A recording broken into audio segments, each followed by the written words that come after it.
नमस्कार दोस्तों। डेट आज की देखो 12 मार्च 2025 है। स्वागत है आपका एटोएल डिस्कशन में।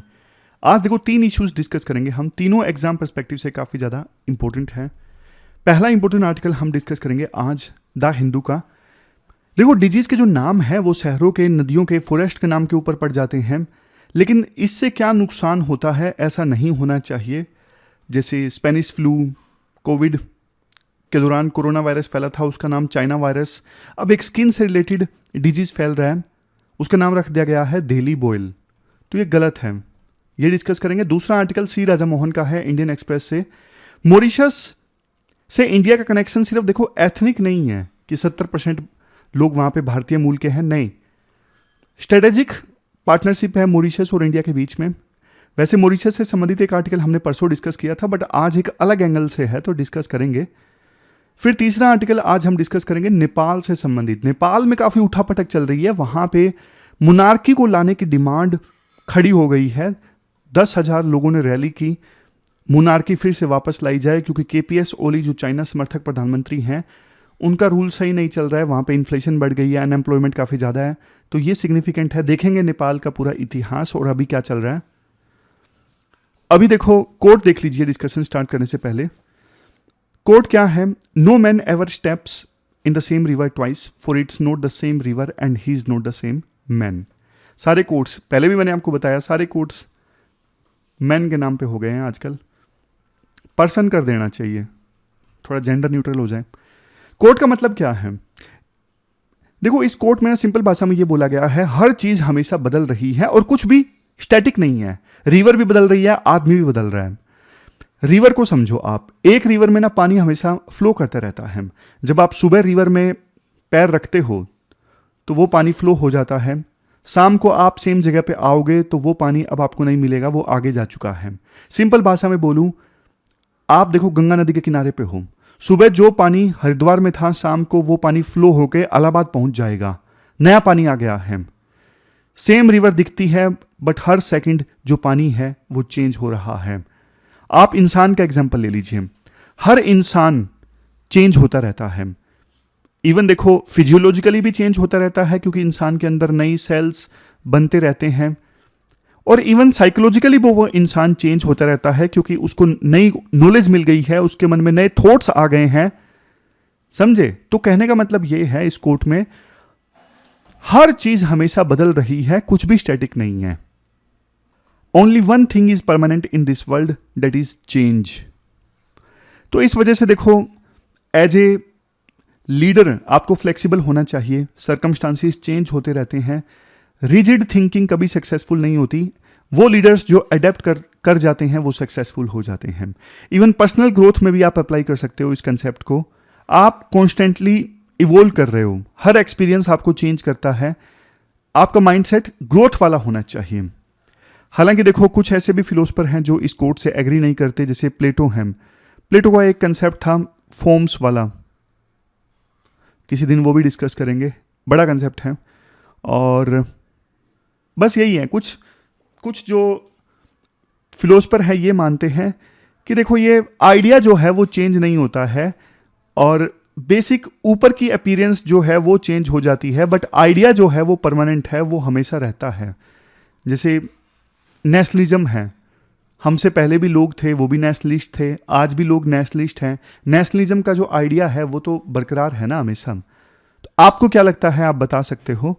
और ये जो हम डिस्कशन करेंगे उनके इन्फोग्राफिक्स ये हैं, एक तो डिजीज और उसके नामों से संबंधित सब कुछ है। और फिर ये आर्टिकल हम डिस्कस करेंगे मॉरिशस वाला, हिस्टोरिकल कॉन्टेक्स्ट, रिसेंट डेवलपमेंट्स, ये पूरा है। फिर तीसरा इन्फोग्राफिक है नेपाल पॉलिटिकल क्राइसिस से संबंधित। चलिए डिस्कशन स्टार्ट करते हैं। हमारी आज की डिस्कशन में फर्स्ट इंपोर्टेंट आर्टिकल, डिजीज के नाम में क्या रखा है, इस इश्यू से संबंधित है। आप सिलेबस में जीएस पेपर सेकंड के इस टॉपिक से आर्टिकल को रिलेट कर सकते हो। टोपोनिमस डिजीज क्या होते हैं? टोपोनिमस डिजीज देखो वो डिजीज होते हैं जब देखो किसी डिजीज को ना किसी जगह से जोड़ दिया जाता है और जगह से इंस्पायर होकर उसका नाम रख दिया जाता है। जैसे आपको एग्जांपल देता हूँ, स्पेनिश फ्लू, स्पेन से इंस्पायर होकर इसका नाम रख दिया गया स्पेनिश फ्लू। जबकि देखो एक इंटरेस्टिंग बात बताऊं, इस आर्टिकल में बाद में आएगी, स्पेन इस डिजीज का ओरिजिन था ही नहीं, स्पेनिश फ्लू का। उस समय ना स्पेन 1920 के आसपास की बात है, उस समय स्पेन एक न्यूट्रल कंट्री हुआ करता था और वहाँ पे जो मीडिया थी वो फ्री थी, इसलिए इस डिजीज पे ज़्यादा चर्चा हुई और स्पेन के नाम पे ही इसका नाम रख दिया गया स्पेनिश फ्लू। लेकिन देखो, इसका ओरिजिन कभी भी क्लियर नहीं था कि कहाँ से ये डिजीज ओरिजिनेट हुआ। डेली बॉयल ये एक स्किन डिजीज है जिसको दिल्ली से एसोसिएट कर दिया गया। मदुरा फुट ये जो डिजीज है ना, इसका नाम मदुरई तमिलनाडु से आया है। वेस्ट नाइल वायरस, इसका नाम एक रिवर से इंस्पायर्ड है। तो समझ गए, टोपोनिमस डिजीज वो डिजीज होते हैं जिनका नाम किसी टाउन, किसी रिवर, किसी आइलैंड, किसी फॉरेस्ट, किसी माउंटेन, वैली, कंट्री या कॉन्टिनेंट से इंस्पायर होकर रखा जाता है। लेकिन देखो, ऐसे नाम ना कई बार सिर्फ नाम नहीं होते, ये मिस इन्फॉर्मेशन, स्टिग्मा, रेसिज्म को प्रमोट करते हैं। क्या खतरे होते हैं टोपोनिमस डिजीज से, मतलब इस प्रकार से जगह से इंस्पायर होकर नाम रखा जाता है? देखो, कई बार ना मिस इन्फॉर्मेशन का खतरा रहता है। मिस इन्फॉर्मेशन का खतरा, जैसे मैंने स्पेनिश फ्लू के केस में आपको बताया ना, डिजीज का एक्चुअल ओरिजिन कहीं और होता है बट नाम किसी और जगह का लग जाता है। स्पेनिश फ्लू का ओरिजिन स्पेन नहीं था, फिर भी नाम स्पेन के नाम पर पड़ गया, तो इससे कंफ्यूजन पैदा होता है और ये कंफ्यूजन ना इवन साइंस और रिसर्च को भी इंपैक्ट करता है। सबसे बड़ा नुकसान तो ये होता है टोपोनिमस डिजीज से।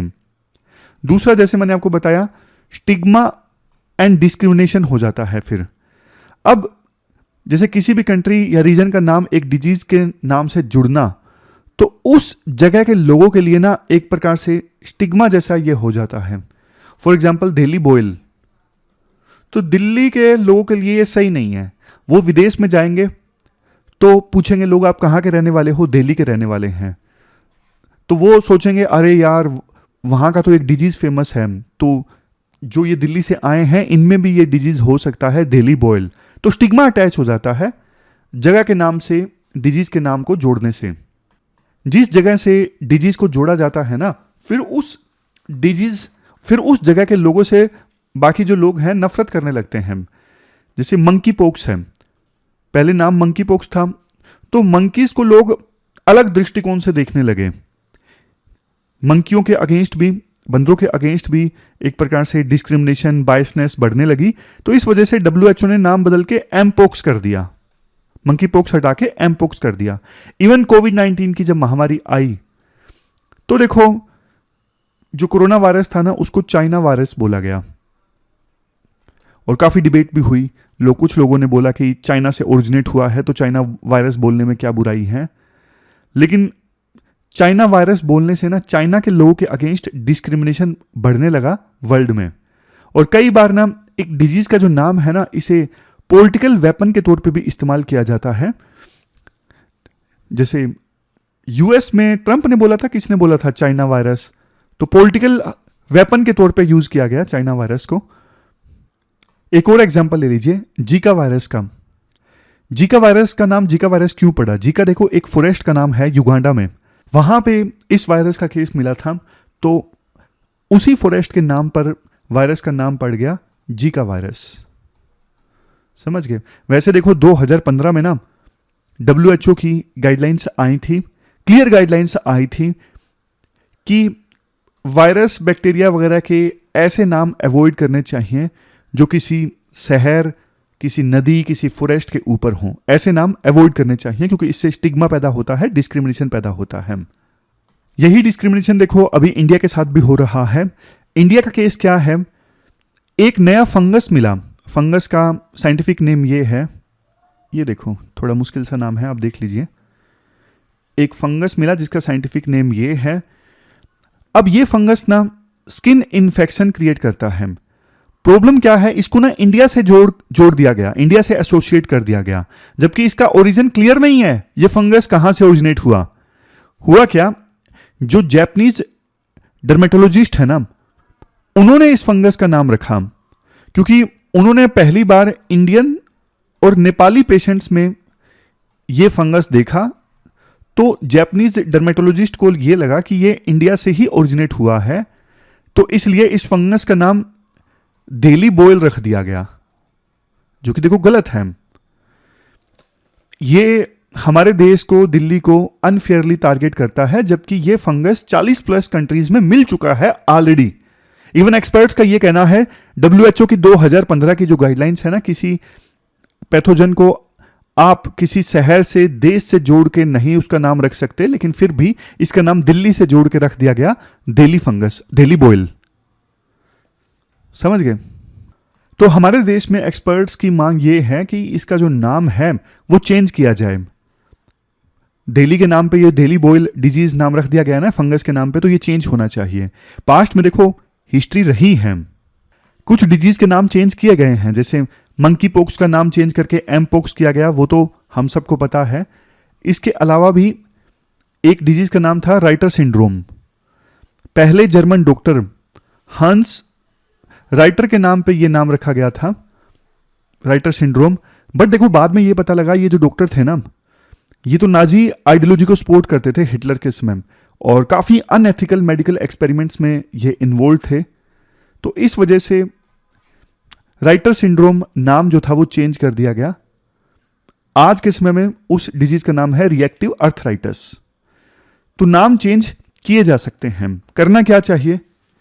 देखो नाम जो है डिजीज के साइंटिफिक और न्यूट्रल नाम होने चाहिए। ज्योग्राफिकल और पॉलिटिकल जो बायस्डनेस है उसे अवॉइड करना चाहिए। WHO की क्लियर गाइडलाइंस हैं 2015 की, किसी भी डिजीज का नाम किसी जगह से जोड़ के नहीं रखा जा सकता, तो इन गाइडलाइंस को फॉलो करने की आवश्यकता है। स्टीरियोटाइपिंग से बचना चाहिए, क्योंकि देखो ये जो माइक्रोब्स होते हैं, पैथोजेंस होते हैं, ये किसी बॉर्डर को नहीं पहचानते।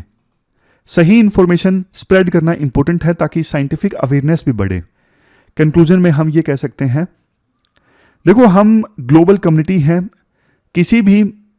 कोई भी बीमारी किसी एक कंट्री तक लिमिटेड नहीं रहती है, और कोविड-19 की महामारी ने हमें सिखाया कि बीमारी के समय यूनिटी और कोऑपरेशन कितना ज़्यादा जरूरी है। तो बजाय इसके कि हम नाम पर पॉलिटिक्स करें कि नाम क्या होना चाहिए डिजीज का, बल्कि हमें डिजीज के इलाज के लिए एकजुट होना चाहिए। डिजीज के लिए सॉल्यूशन फाइंड आउट करने पे हमें मिल के काम करना चाहिए, बजाय डिजीज के नाम पर पॉलिटिक्स करने के। तो ये पूरा आर्टिकल हमने डिस्कस किया। चलते हैं आगे। इसके बाद नेक्स्ट आर्टिकल देखो इंडियन और मॉरिशस के रिलेशंस से संबंधित है। आप सिलेबस में जीएस पेपर सेकंड के इस टॉपिक से आर्टिकल को रिलेट कर सकते हो। सी राजा मोहन के द्वारा ये आर्टिकल लिखा गया है। देखो ये तो हमने परसों के आर्टिकल में, कल या परसों जो भी आर्टिकल था उस समय डिस्कस कर लिया था कि प्रधानमंत्री मोदी 11 और 12 मार्च 2 दिनों की यात्रा पर है मॉरिशस में। वहां पे उनका जो नेशनल इंडिपेंडेंस डे है वहां पे गेस्ट ऑफ ऑनर बन के प्रधानमंत्री मोदी गए हैं। अब देखो अगर मॉरिशस की कॉलोनियल लीगेसी के बारे में हम जानें, मॉरिशस में देखो बहुत सारे यूरोपियन पावर्स ने रूल किया है, जैसे पुर्तगाली हैं, डच हैं, फ्रेंच हैं, ब्रिटिश हैं। ये लोग सब लोग यहां पे आए। 1968 में मॉरिशस को ना इंडिपेंडेंस काफी लेट मिली। 1968 में मॉरिशस को इंडिपेंडेंस मिली, लेकिन देखो इंडिपेंडेंस के टाइम पे ना ब्रिटिशर्स ने एक चाल चल दी। चाल क्या थी? उन्होंने ना कुछ आइलैंड्स को मॉरिशस से अलग कर दिया इंडिपेंडेंस देते वक्त। ये जो चैगोज आर्किपिलगो है ना, इनको मॉरिशस से अलग कर दिया गया। नीचे ये मॉरिशस है ना, तो ब्रिटिशर्स ने मॉरिशस को तो इंडिपेंडेंस दे दी, लेकिन ये बोला कि ये चैगोज आर्किपिलगो अलग हैं और ये हमारे पास ही रहेंगे। तो यूके ने इनको अपने पास रख दिया और बाद में यूएस को लीज पर दे दिया, ताकि यूएस अपना मिलिट्री बेस डिएगो गार्सिया में इस्टेब्लिश कर सके। यहां पे एक आइलैंड है डिएगो गार्सिया, तो डिएगो गार्सिया में यूएस ने अपना मिलिट्री बेस इस्टेब्लिश कर लिया। क्यों? क्योंकि उनको ये आइलैंड यूके से लीज पर मिला। ब्रिटिशर्स कितने चालाक थे, उन्होंने मॉरिशस को इंडिपेंडेंस देते वक्त चैगोज आर्किपिलगो जब अपने पास रखा ना, इसको नाम भी दे दिया गया। नाम क्या दिया गया? ब्रिटिश इंडियन ओशियन टेरिटरी नाम दे दिया गया, British Indian ocean territory. But देखो मॉरिशस ने ना इस अन्याय के अगेंस्ट आवाज उठाई, पेशेंट ढंग से इंटरनेशनल कैंपेन चलाया, शांतिपूर्वक ढंग से, कि जो ब्रिटिशर्स ने किया है ये गलत है, ये कॉलोनिज्म ही है एक प्रकार से, हमारी टेरिटरी थी, वो कैसे रख सकते हैं। फाइनली देखो 2019 में ना इंटरनेशनल कोर्ट ऑफ जस्टिस ने ना मॉरिशस के क्लेम को सपोर्ट किया, और हाल ही में यूके मॉरिशस ने एक एग्रीमेंट साइन किया है। इस एग्रीमेंट के थ्रू यूके ने ना चैगोज आइलैंड के ऊपर ना चैगोज आर्किपिलगो के ऊपर ना मॉरिशस की सोवरेनिटी स्वीकार कर ली है। और एग्रीमेंट में ये भी डिसाइड हुआ कि बेशक अब ऑफिशियली मॉरिशस की सोवरेनिटी है चैगोज आर्किपिलगो के ऊपर, लेकिन यूएसए का जो मिलिट्री बेस है ना डिएगो गार्सिया में, वो मिलिट्री बेस बना रहेगा। पहले एग्रीमेंट ये था, यूके ने यूएस को लीज पर दिया था ये आइलैंड मिलिट्री बेस बनाने के लिए, बट अब चूंकि चैगोज आर्किपिलगो मॉरिशस के पास आ गया है, तो अब मॉरिशस ने यूएसए को लीज पर दे दिया। मालिक बदल गया है डिएगो गार्सिया का। पहले मालिक यूके था, but international court of justice के जजमेंट के बाद में और यूके मॉरिशस एग्रीमेंट के बाद में अब मॉरिशस मालिक है डिएगो गार्सिया का, लेकिन लीज पर अभी भी यूएसए के पास में है। अभी भी डिएगो गार्सिया में यूएसए का मिलिट्री बेस जो है वो मौजूद है। जब देखो ये यूके और मॉरिशस का एग्रीमेंट साइन हुआ ना चैगोज आर्किपिलगो की सोवरेनिटी मॉरिशस को देने के लिए, तब देखो इवन यूके में भी और यूएसए में भी काफ़ी ज़्यादा क्रिटिसिज्म हुआ इस एग्रीमेंट का। ये बोला गया कि इससे चाइना का जो इन्फ्लुएंस है वो इंडियन ओशन में बढ़ेगा, बट देखो ये बिल्कुल उल्टा था। उल्टा इसलिए क्योंकि बल्कि इससे जो चाइनीज इन्फ्लुएंस है वो रुकेगा इंडियन ओशन में, क्योंकि अब मॉरिशस और यूएस के रिश्ते और ज़्यादा इंप्रूव होंगे।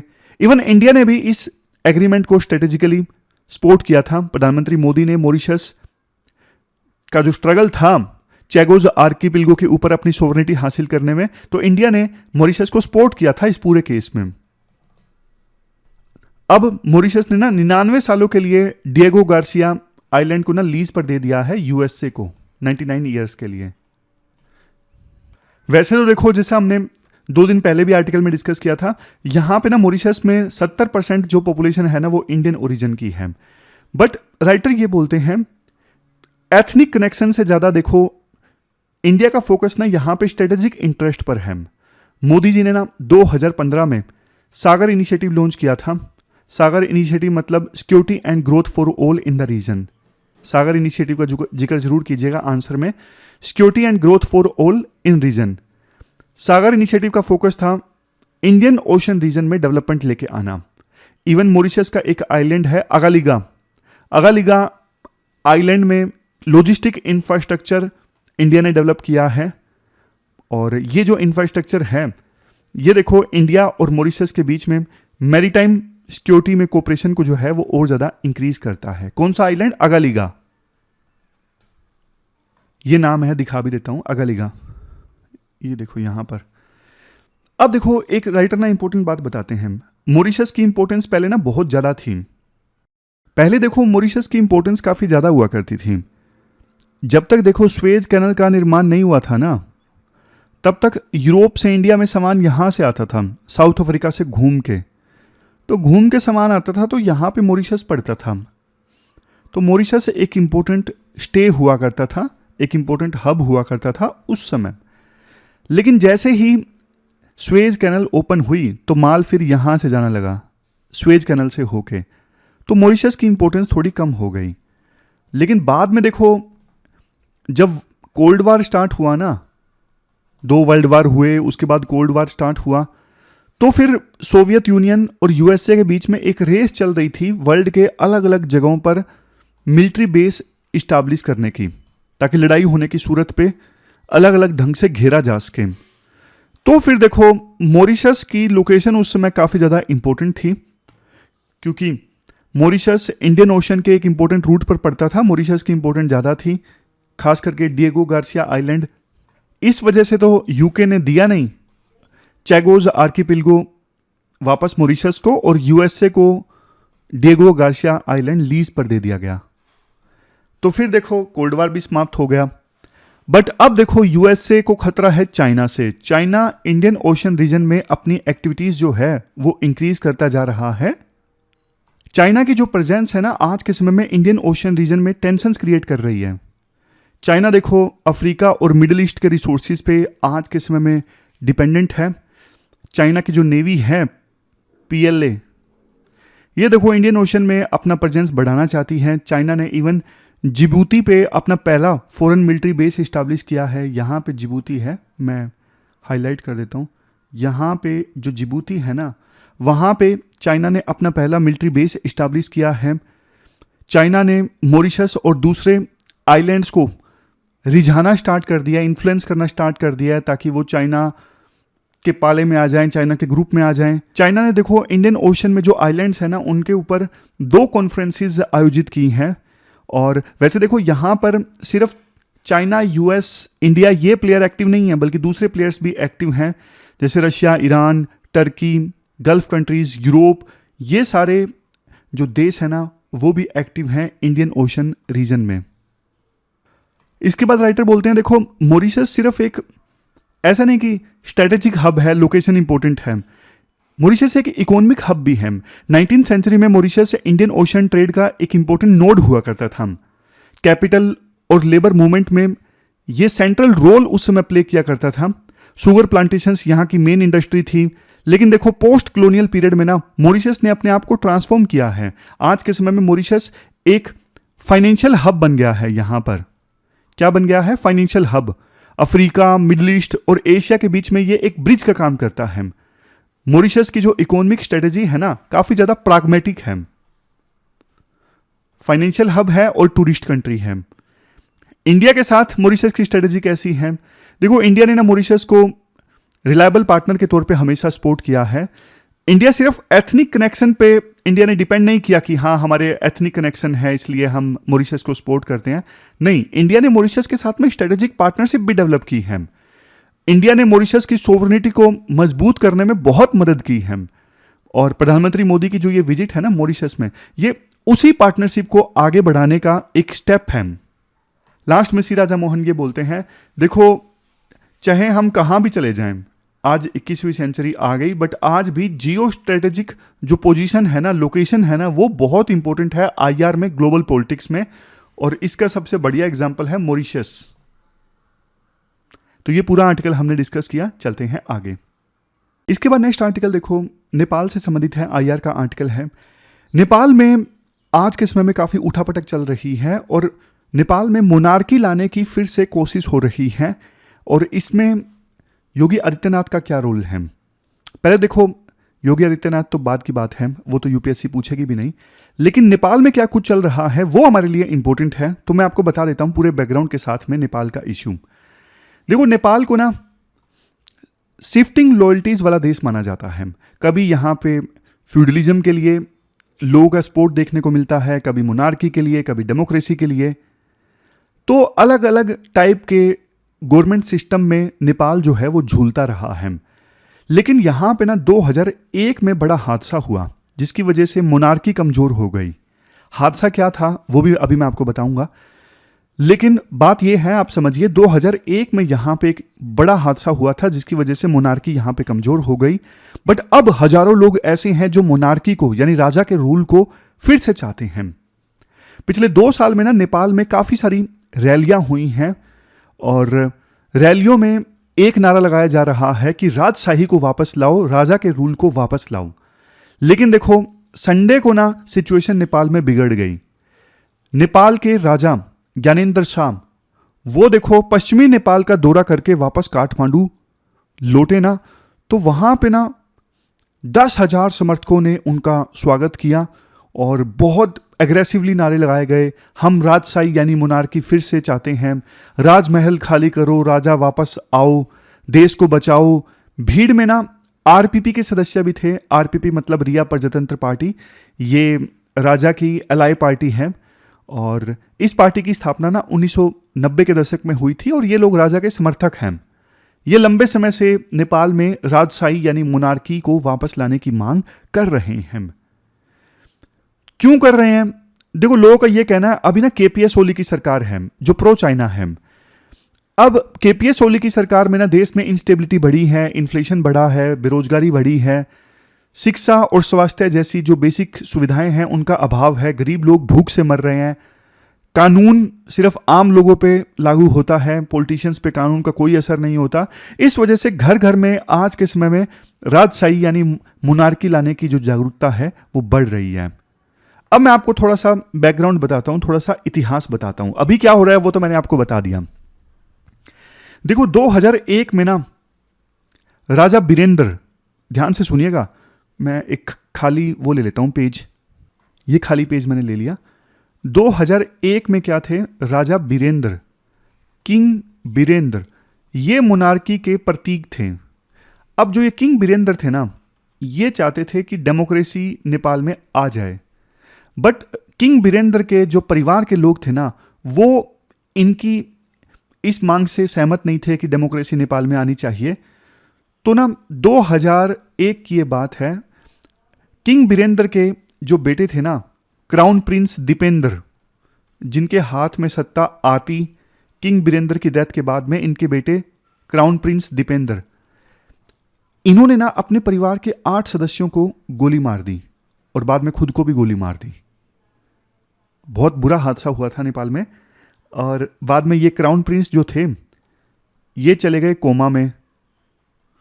तो किंग बीरेंद्र की डेथ के बाद में ये कोमा में थे और कोमा में ही क्राउन प्रिंस दीपेंद्र को प्रिंस डिक्लेयर कर दिया गया, मोनार्क डिक्लेयर कर दिया गया। लेकिन 3 दिन के बाद में ही इनकी डेथ हो गई, क्राउन प्रिंस दीपेंद्र की भी। क्राउन प्रिंस दीपेंद्र की डेथ हो गई तो सत्ता आ गई हाथ में राजा ज्ञानेंद्र शाह के।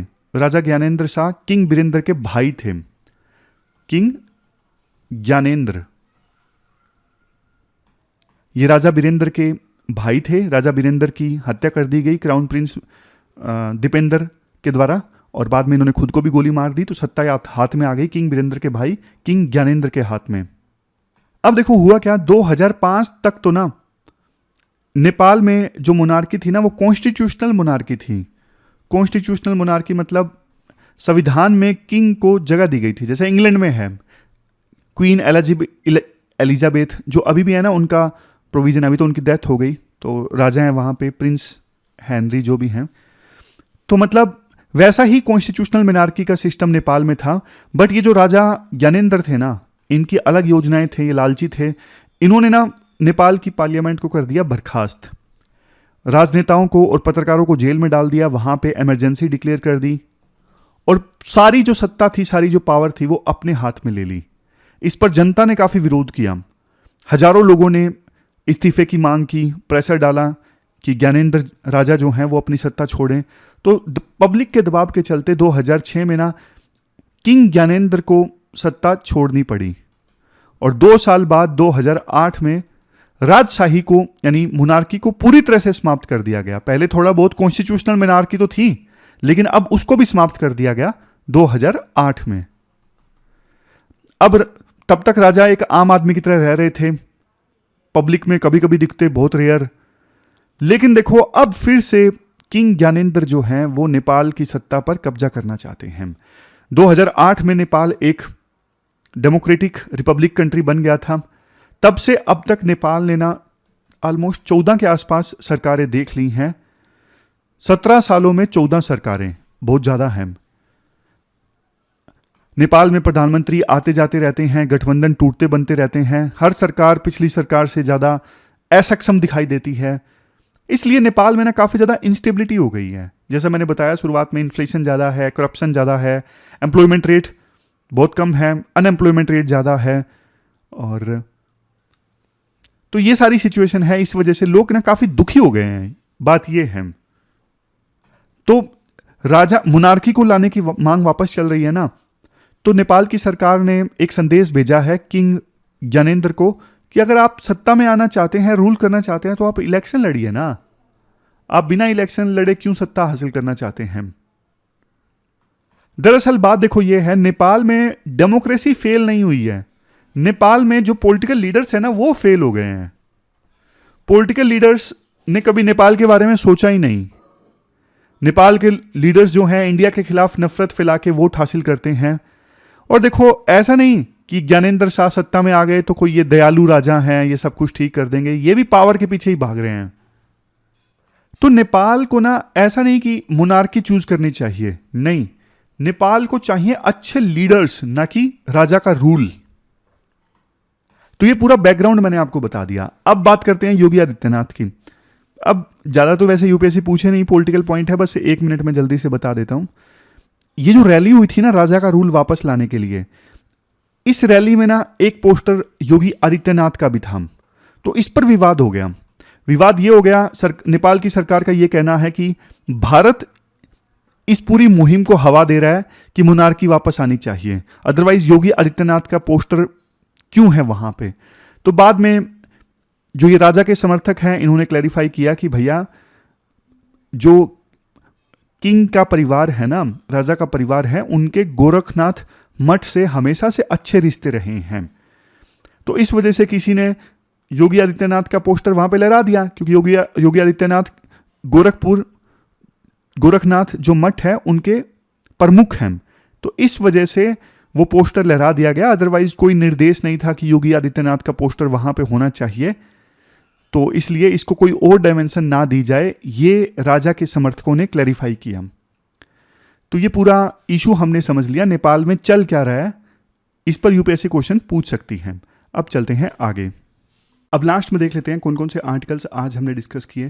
ये सी राजा मोहन का मॉरिशस वाला आर्टिकल हमने डिस्कस किया कि कैसे मॉरिशस के साथ इंडिया के रिश्ते सिर्फ एथनिक कनेक्शन की वजह से नहीं, स्ट्रेटेजिक इंपॉर्टेंस की वजह से भी हैं। हमने हमेशा मॉरिशस का साथ दिया है मॉरिशस की सोवरेनिटी क्लेम करने में चैगोज आर्किपिलगो के ऊपर। मॉरिशस की इंपॉर्टेंस पहले देखो जा रहा थी जब तक स्वेज कैनल नहीं बनी थी, फिर स्वेज कैनल बन गई तो थोड़ी मॉरिशस की इंपॉर्टेंस कम हो गई। लेकिन कोल्ड वार के दौरान सोवियत यूनियन और यूएसए दोनों कोशिश कर रहे थे कि ज़्यादा से ज़्यादा जगहों पे अपने मिलिट्री बेस इस्टेब्लिश किए जा सकें। तो यूएसए ने अपना मिलिट्री बेस डिएगो गार्सिया में इस्टेब्लिश किया। अब देखो यूएस को खतरा चाइना से है, चाइना अपनी इंडियन ओशन में एक्टिविटीज़ बढ़ा रहा है। तो इस वजह से मॉरिशस की इंपॉर्टेंस एक बार फिर से आ गई है और चाइना भी कोई कसर नहीं छोड़ रहा है मॉरिशस को रिझाने में, इंडियन ओशन के दूसरे आइलैंड कंट्रीज़ को रिझाने में। चाइना ने इंडियन ओशन आइलैंड्स के ऊपर 2 कॉन्फ्रेंस भी आयोजित की।